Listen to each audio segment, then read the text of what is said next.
राष्ट्रपति का राष्ट्र के नाम संबोधन। नमस्कार।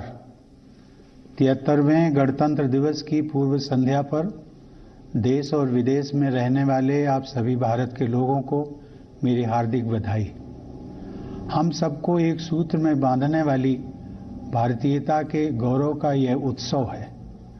सन 1950 में आज ही के दिन हम सबकी इस गौरवशाली पहचान को औपचारिक स्वरूप प्राप्त हुआ था।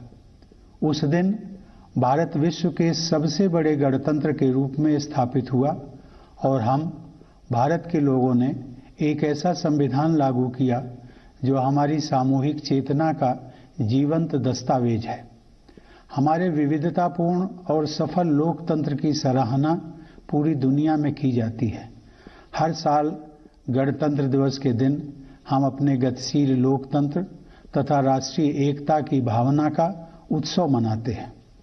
महामारी के कारण इस वर्ष के उत्सव में धूमधाम भले ही कुछ कम हो, परंतु हमारी भावना हमेशा की तरह सशक्त है।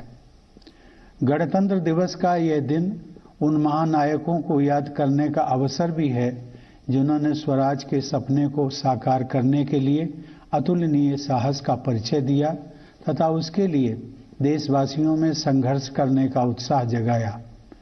2 दिन पहले 23 जनवरी को हम सभी देशवासियों ने जय हिंद का उद्घोष करने वाले नेताजी सुभाष चंद्र बोस की 125वीं जयंती पर उनका पुण्य स्मरण किया है। स्वाधीनता के लिए उनकी ललक और भारत को गौरवशाली बनाने की उनकी महत्वाकांक्षा हम सब के लिए प्रेरणा का स्रोत है। हम अत्यंत सौभाग्यशाली हैं कि हमारे संविधान का निर्माण करने वाली सभा में उस दौर की सर्वश्रेष्ठ विभूतियों का प्रतिनिधित्व था। वे लोग हमारे महान स्वाधीनता संग्राम के प्रमुख ध्वजवाहक थे।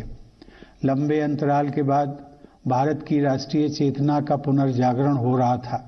इस प्रकार वे असाधारण महिलाएं और पुरुष एक नई जागृति के अग्रदूत की भूमिका निभा रहे थे। उन्होंने संविधान के प्रारूप के प्रत्येक अनुच्छेद, वाक्य और शब्द पर सामान्य जनमानस के हित में विस्तृत चर्चा की।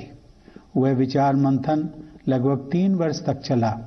अंततः डॉक्टर बाबा साहेब आम्बेडकर ने प्रारूप समिति के अध्यक्ष की हैसियत से संविधान को आधिकारिक स्वरूप प्रदान किया और वह हमारा आधारभूत ग्रंथ बन गया। यद्यपि हमारे संविधान का कलेवर विस्तृत है क्योंकि उसमें राज्य के कामकाज की व्यवस्था का भी विवरण है, लेकिन संविधान की संक्षिप्त प्रस्तावना में लोकतंत्र, न्याय, स्वतंत्रता, समानता और बंधुत्व के मार्गदर्शक सिद्धांत सारगर्भित रूप से उल्लिखित हैं। इन आदर्शों से उस ठोस आधारशिला का निर्माण हुआ है जिस पर हमारा भव्य गणतंत्र मजबूती से खड़ा है। इन्हीं जीवन मूल्यों में हमारी सामूहिक विरासत भी परिलक्षित होती है।